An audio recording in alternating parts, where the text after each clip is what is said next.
What up, though? This your boy DOC, and before we jump into part two of this interview, I gotta give a big shout out to this young man down in New Orleans. He graduated with a 4.1 valedictorian of his class. He got a full scholarship to Notre Dame.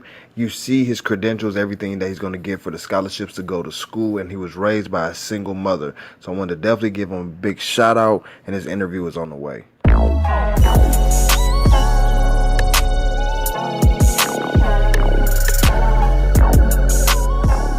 What up, though? This your boy DOC. We about to jump into part two of this interview with Mr. Gentry. In this part, we're going to talk about, he's going to go more in depth about his thoughts on the Tupac movie, how West Coast politics affects the music industry, dealing with the streets, mixing up into the industry. Also, how he survived 19 shots and what happened in that particular situation, plus more. So stay tuned.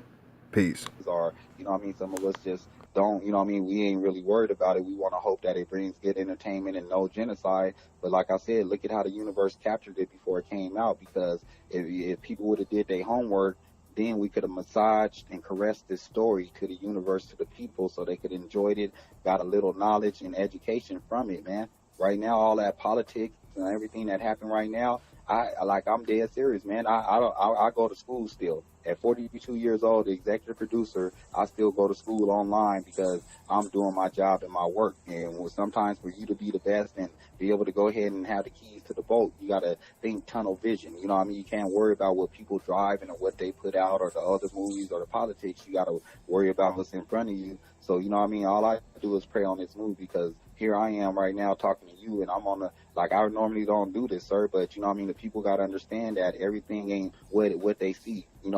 Everything that glitter ain't gold. So, what they seeing right now ain't what they got to deal with in the future, or what's going to be presented to them. It's just a lot of people that's, like I said, trying to resurrect their career, or maybe they got access to some bags, so they got to beef up a story, or, so on and so on. But it's free marketing in the universe. And like I said, I'll probably watch it on Blu-ray, or, because like I said, I'm not a believer of bootleg or anything like that. So if I want to I watch the big movie. I'm not biased. I watch the Tupac movie, but at the same time, I got products and stuff coming out on my own. I got finished movies of my own that's going to be coming out in the next 4 years into 2021, 2022 and stuff. So, I'm here just to help out the situation and diffuse the problem, because it's a lot of chaos and genocide over a Tupac movie that ain't even hit. The premiere ain't even came out yet. You know what I mean? And that's what I'm saying. Like, I don't know how the people that's in charge, I know their names, and like I said, I keep things minimum, but, I would be biting my nails and at the edge of my seat, because, it's a reflection. Yes, they might be getting the bags, but guess what? It might be a lot of bloodshed over here on the West Coast because of the content that they put out, where you got to get the core shit, you got to do your homework and research, and then put the authenticity out. You didn't win at it in politics and worked it with distribution, and then worked it with a few people that you thought had the knowledge and that to a Tupac. But like I said, 1 year, Death Row, L.A., come on, man. That's a lot done in so little time, but it was so little time. You know what I mean? And like I said, I know I'm not in the movie because ain't nobody came and talked to me, but look at what I'm telling you and the bloggers today. You know what I mean? Where I started at 13, 14, 15. So the movie is interesting, but there's a lot of stuff that's erased and a lot of stuff that ain't there. That people like my cousin and Big Psych and all them, they was thinking about coming out with a Thug Life, because this is All Eyes on Me. If you think about the title, All Eyes on Me, that does belong to Death Row. That does belong to L.A. That does belong to SoCal. You know what I mean? That's not that All Eyes on Me CD and all like that. It had a few people like Richie Rich and E40, you know what I mean, on there. That's probably I'm trying to think right now, that's probably the only Bay people he had on that All Eyes on Me.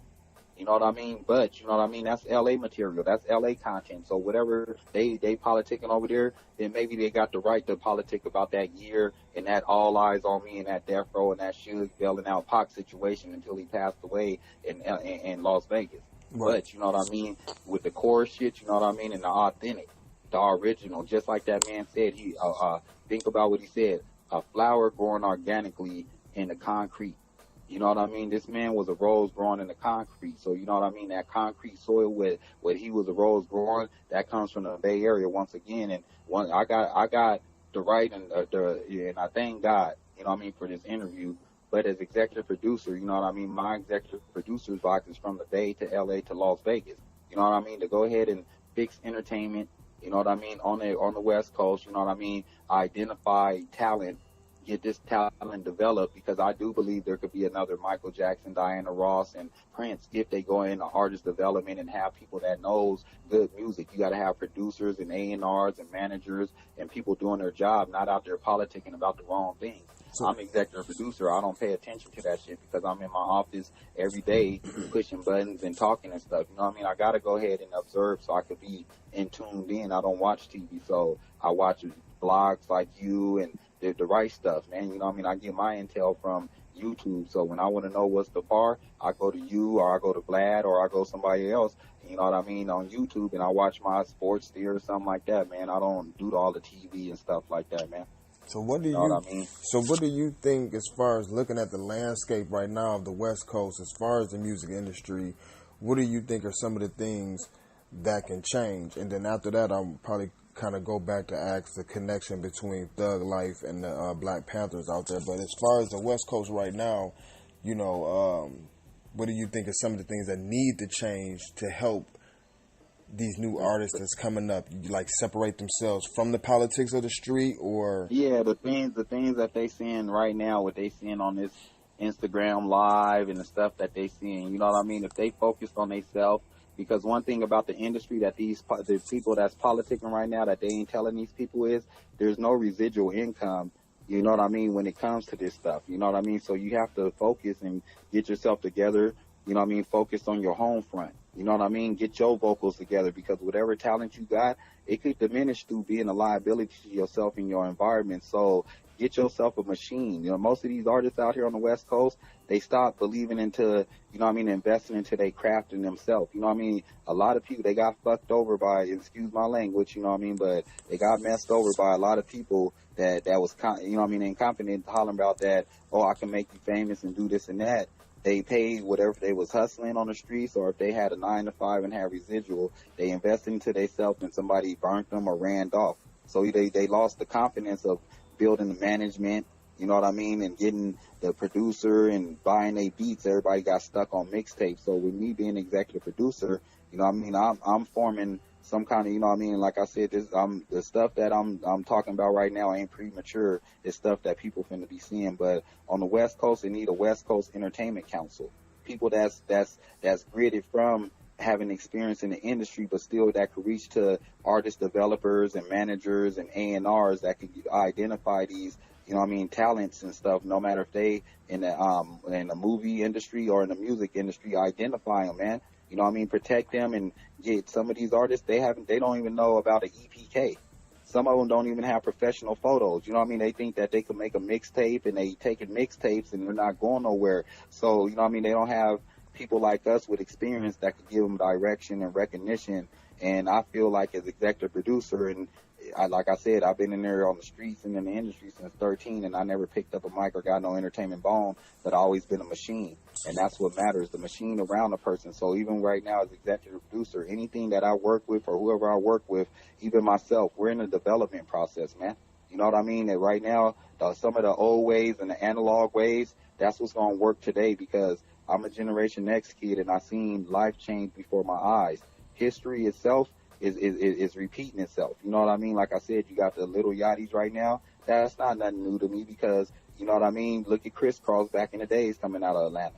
You know what I mean? Look at Tupac right now. He ain't even here, but whatever he did, he resurrected this year. So how he said, how people like, oh, is Tupac alive or is he this and that? You know what I mean? He was that good at what he did because he focused on himself.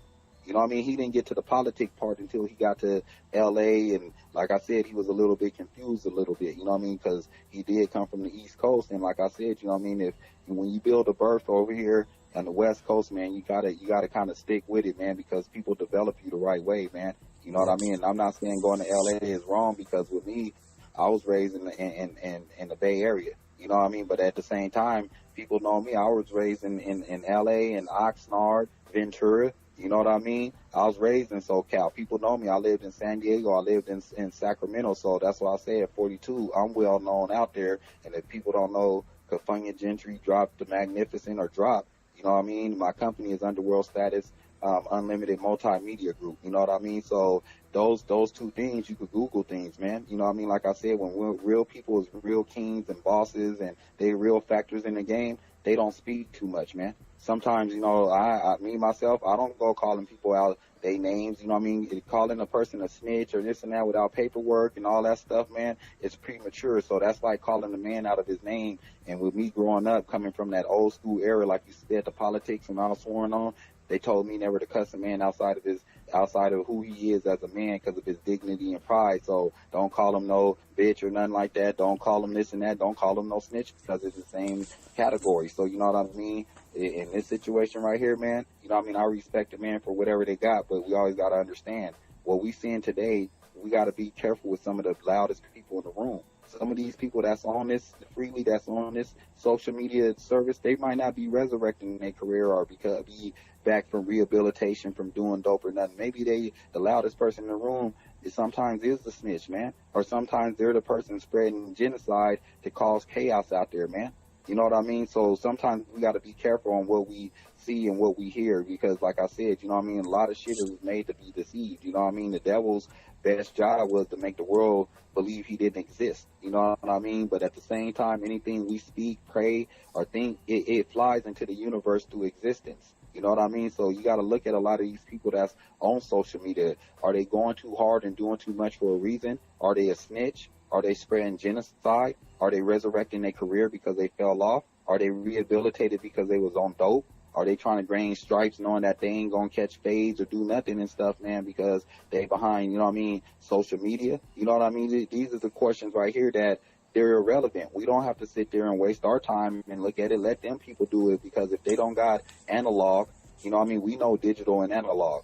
But if these people right here, evidently they ain't doing something right, so they're expressing themselves extra. Me, I'm doing my work, so that's why y'all don't see me on social media day in and day out. When somebody's out there and they're explaining themselves, you know what I mean, they justifying shit, they breaking shit down, and they living on social media, that should give you a red flag right there, man. We don't got to keep going on and carrying on. I'm not saying you, sir, you know what I mean, because like I said, you know what I mean, me, myself, I like watching your channel and the blogs you put out, man. You know what I mean? But for other people that don't know, man, these are the red flags that you look at and stuff, man. You know what I mean? People is doing too much, and when they do too much and it ain't making sense, come on, man, don't waste your time. The one thing that you can get back in life, and I'm telling you this because I died for 7 minutes, I got shot 19 times. The people, you know what I mean, they know me, you know what I mean, in the West Coast, California, but you can't buy time back, sir. You could always make all the money back. You could lose money and make it back.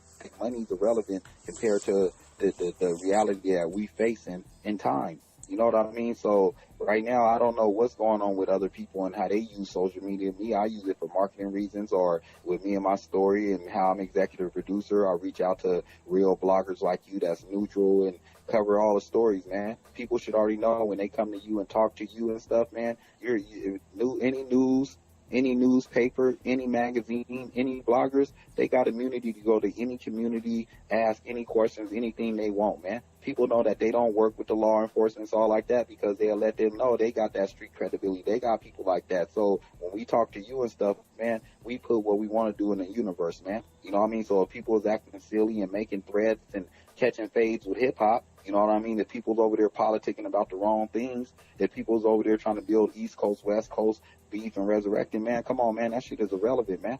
You know what I mean? Just let all that shit play out and stuff, man. People, they got to sleep at night. You know what I mean? It's the image they wearing. With me, I'm rich dad, poor dad. I'm executive producer, but I still get to walk through Walmart comfortably because people can't tell, but you my estates. You know what I mean? Believe me, I need a private life. You know what I mean? So I need to enjoy. I've been out there living a thug life and living my life, you know what I mean, from poverty, man. They say 1 out of a billion make it out of poverty and make it out of the hood and make it out of all the politics and the bullshit, man, and get out there and they do something and they put something back in the communities and help other people out, man. I'm trying to be that one, man. And so far from 1988 to right now, the ones that know me consistently, I've been doing it 30 years out of my life, man. And I went to prison, Corcoran Penitentiary, C3 yard for not telling, man, over a misdemeanor gun in SoCal, man. And that's when the policemen, boy, they was like a gang too, man. People know about crash and all like that. So the politics and the shit that they putting out in the energy right now ain't gonna help this generation today, man. If these people knew right and they knew better and they really was who they say they was and they got access to distributions and stuff, man, they would buckle down and turn down their volume and see how they could be an asset to these people instead of a liability. Right. You know what I mean?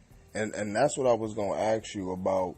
As far as you touched on being shot 19 times, do you, like, briefly, without going into detail, you know what I mean? Because I know that probably, I don't know if there's any still legal stuff going on with that now or when it happened. It's good.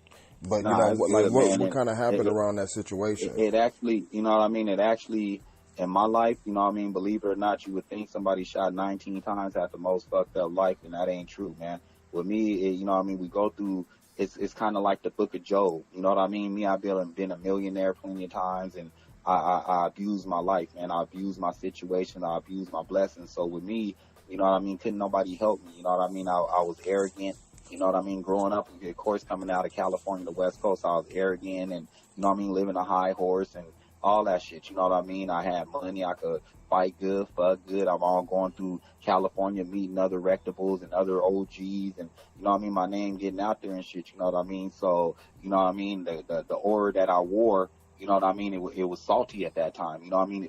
If you breed genocide, guess what, man? You know what I mean? You live by the gun, you die by the gun, all that shit right there. You know what I mean? It comes back to hunt you. So, you know what I mean? In my situation, like I said, you know what I mean? I wasn't at beef or at war or nothing like that. So, you know what I mean? Like I said, in 2005, you know what I mean? It was an incident. I was flexing and doing too much. Social media wasn't around in 2005, but you know what I mean? I had, you know what I mean, my chains and jewelry was $500,000 and I didn't wear Rolex. I wore Breitling watches and shit. You know what I mean? They don't come with diamonds, so I had to get them diamond encrusted. And me and my boy, Big Rock, you know what I mean? We had the Speezy tattoo on Olympic and Fairfax in Hollywood, man. And like I said, we was president of Rough Riders, man. You know what I mean? I had, you know what I mean? When I got out of prison, I became the Rough Riders and shit, man. He was, you know, Rough Rider in '98, you know what I mean, on the West Coast, you know what I mean? The East Coast had the entertainment with DMX and Eve, and just like Wu-Tang had Wu-Tang West, they wanted Rough Riders West. So in 2002, I was a Rough Rider and stuff, man, and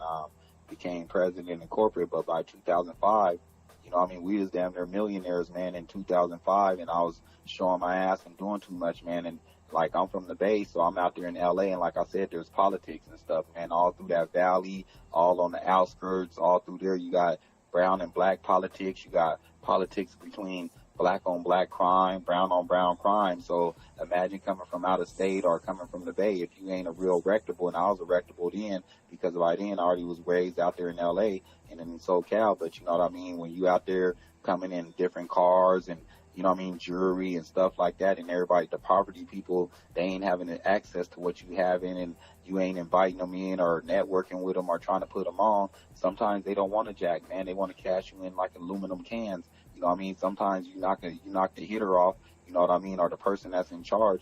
You might think that you could get the piece of the pie, but you got to know somebody to know somebody and sometimes get permission. And that's what I'm saying. Like with me, my situation, I wasn't at war, but, you know what I mean, I was out there like a disco ball and, you know what I mean, like I said, you know, doing too much and making myself accessible to the people, you know what I mean, out there all up in the public, you know what I mean, either you do what you do and do your work, or you're going to be out there in the public and be in them tabloids and be in TMZ and be accessible to the people where you could get, you know what I mean, done in. And so I learned my lesson, man, just like the book of Job. I still have faith and believed in God, and I was paralyzed and he let me walk again. And that was 10 shots, man. So then, you know what I mean, in 2012, you know what I mean, I was in Northern California, and like I said, I walked into a robbery in progress. I lived the life that I did, man, and there was a robbery going on in the hotel, man, and guess what? I walked in there, you know what I mean, I tried to defuse the problem. I'm not a peacemaker, but there's a situation going on. I defused the problem, but there was a killer in the room, man. I looked the man in his eyes, you know what I mean, a Latino, and he was a killer, man, on crystal meth. He was there just to rob the place. He didn't know nobody or know me or nothing like that. But, you know, with me, the kind of breed I come from that old law, you know what I mean, that 1988, 89 era, man. You know what I mean? That thug life, man. Sometimes you got to put it all on the line. And I'm not telling nobody to go up against a man with a gun or anything like that. But sometimes they say don't take a knife to a gunfight. What if you don't know how to retreat, sir? I come from an era and a cloth that it could be 20 people, 30 people. I already know I'm going to lose, but the first 2 people I get my hands on or something like that, they going down with me. So I come from that era where I was sworn on. I never got jumped onto no gang, but I got sworn on to the game. So with this dude, he had a 40 caliber and was, you know what I mean, robbing the joint, told me to get my bitch ass up out of there. At this point in time, no retreat, no surrender type situation with me. So, you know what I mean, it was victims around in the room. I'm like, man, what's going on here? He said, by this time, he offered me to get on the ground. Get your bitch ass on the ground. By this time, man, I'm not cooperating. You know what I mean? I'm going to die anyway, sir. So, you know what I mean? I'm not going to die running like a bitch or nothing like that. You know what I mean? Trying to get up out of there. So, you know what I mean? The man was looking me in the eye. I said a prayer to God to let me, I already know I was going to die. I said, God, I know I'm going to die tonight, but let these people get out of here, man. And you guys don't hear the autobiography. And like I said, I got motion pictures and stuff. I just can't leak stuff right now and prematurely put it out. But what I'm telling y'all is going to be out there too, because I got my own stories and shit that I got going on from when I was 13 and 88 to now. But back to this situation, you know what I mean? The guy offered me down. I said my prayer. This was a killer. He shot me in the stomach with a 40 cal. Still to this day, I didn't feel no pain, but I jumped on this dude like Wolverine, man, and I got to fighting with no weapon, sir. You know what I mean? If you don't have a knife to a gunfight and you don't retreat, man, you better get the bobbing and weaving like you in a boxing match and get close as you could, man, and hold on. And I don't advise nobody to do that, but I held on with my dear life, and I knew I was going to die. But the only thing I was praying to God was I was going to have an open casket instead of a closed casket, sir. So, you know what I mean? I fought this dude, and, you know what I mean, sure enough, you know what I mean, got the gun, and, you know what I mean, got out of there, chased dude. By the time I got out of there, the policeman was there. I died for 7 minutes on arrival, you know what I mean, through the process. But in this 7 minutes right here, sir, you know what I mean, and I want everybody to know that, you know what I mean, still to this day, the scary thing was it was peaceful, man. It was like anesthesia when you go to the dentist or you get a surgery and they put that mask on and they be like, hey, man, you finna go for a 6-hour surgery, and you wake up like in a split second and the surgery's over. So it was peaceful, and still to this day, I think because my adrenaline, I didn't feel no pain, but then I was in a bad situation. At that time, I had spiritually connected and I was kind of doing cool in that year 2012, but in 2005, my body was burning and I was dealing with turmoil because of the way I was living. So in my 19 gunshots, just like Job, I kept the faith.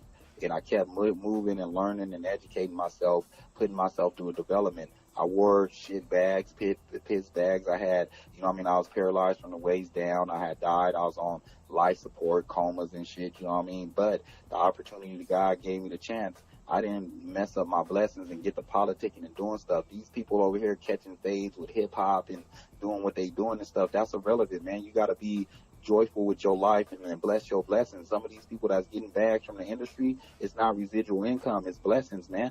You know what I mean? You take that and accumulate it into something else and invest it into the right things so you could put people on and get this entertainment out there. I don't want people to go through what I went through, so out of experience as executive producer, I'm out here working with certain artists that we coming, man. We putting out motion pictures and soundtracks, but you know what I mean, we're developing it. We don't want to premature put shit out there and rush shit. You know what I mean? We're paying attention to the universe and the energy is out there. So then that way we know how to countersuit and put what content and material we want to put to the universe that's going to go ahead and alleviate the genocide. And right now, what I'm seeing with certain people on social medias and stuff like that, you know what I mean, getting their credibility and catching fades with hip hop, you know what I mean? Just think that they're putting wrong energy in the universe, sir. And that's the scary thing. Right now, it's like a spiritual warfare going on, and it got something to do with the streets and the industry. You know what I mean? Some people's spirits is evil, and they speak genocide. Some people, they got a good, righteous spirit. You know what I mean? And in this era right now, we're in the later years of life. You know what I mean? And when I was younger, people got 30 years and 25 to life, and people used to be like, man, he got Buck Roger years. Guess what? Them Buck Roger years and came and went because some of them lifers is out, but they don't know digital. They got out in an analog way, and they don't know how to use smartphones. So when somebody showed them how to use smartphones and how to go social media live and this and that, now they're going on there, man, and they're just talking and they're wasting their day away. I'm going to work and this and that, and when I go take a shit at the restroom or something, I'm pulling out my stuff because I don't watch TV or nothing, you know what I mean? So I'm going to see my latest news and stuff, and because they done went viral over the bullshit politics that they putting out, it's people like me got to see what's going on and stuff, man, and it's crazy. Right. You kind of see what I'm saying? Yeah. It's crazy. So let me ask you this: with I'm not sure if, you know, and this ain't to dig too deep into because, you know, unfortunately Tupac is not here. But with the stuff that he had going on the East Coast before coming to the Bay, what was special about him that made the Bay embrace him so hard? As far as you know, your family and everything like that. Because we seen a young man. We all got to understand that was a kid still, and he was you know, you got power grids that build grids and platforms, man. That's what the industry likes seeing, and that's what I am as executive producer this year. I'm a power grid that build grids and platforms. So back then, that's what he was doing, but he was a sector. You know what I mean? If you seen him right there, some people say he was a revolutionary, they right. Some people say he wasn't a gangster. I don't know, because he was around gangster situations. He was a thug, you know what I mean? But I look at him as a sector. You know what I mean? Somebody that back then as a kid, he was talking to politicians and doing the revolution thing. He was in the movie industry. He was in the music industry. He touched the people. You could go touch that man. You know what I mean? Some people, they're so Hollywood with it and this and that, they're invisible, man. You can't even go around them. They bodyguard ain't gonna let you smoke with them or touch them or nothing like that. With him, he implanted himself with the people. You know what I mean? And he stirred up something. So when he came from, you know what I mean, the East Coast, he was already developed to be in the entertainment. He just brought the entertainment to the West Coast and found himself in there. The West Coast already had Richie Rich and E40 them, but at the same time, he went in there, and just like how he knew how to deal with politicians that's doing shit the right way, the voice, you know what I mean? In the era, they had Martin Luther King, and they had Malcolm X. Me growing up, Pac, you know what I mean? That was our voice right there, man. He was able to breach jurisdictions and get to people that we couldn't get to go talk to them, to let them know what the poor and the most deprived, what we needed. If they didn't want to provide that, then you know what, man, the thug life and outlaw situation, it wasn't hard, man. You know what I mean? It wasn't nothing that was going to really speak genocide, but it was letting people know we're going to be resisting unless y'all go ahead and understand us. You know what I mean? Understand what we want, because this is a culture now that y'all dealing with, man. Just like how people got mom and pop stores and you see other cultures and stuff. That's what he wanted to do. Make communities, make more mom and pop stores and stuff. So when it comes to, you know what I mean, Oakland and places like Chicago and stuff, Oakland is like that, man. The Black Panthers was out there in the 75, you know what I mean, in the 70s. I was born in 75. My name is Kufanya. It means King Doer. You know what I mean? My family now, they was a part of that Black Panther era and stuff. And when it was government situations and Black Panther situations and all that stuff going on, go do the history, man. Everything came from Oakland, California, and the Bay Area and stuff, man. You know what I mean? I don't know even where LA stood at in them eras, but guess what, man? All that stuff over there from the bridge was built, man. You know, you had Chicago, Black Panther. The Black Panther was a movement through every state, but the core of it and like that came from the Bay Area. So with Pac and his mom, them knowing that, man, sometimes you got to go from Baltimore to, you know what I mean, to the core stuff. You know what I mean? If you want to go ahead and develop and make your own history. This is one thing I can remember one day, man. I was on Hennessy and on blunts and stuff, and I was with my cousin Babes, and we was shooting dice and stuff, and Pac and them was in the area and this and that, man. And I was kind of freaked out and kind of like weirded out, man, because, you know, dealing with this street life and stuff, it could make a person bipolar even if you recognize it.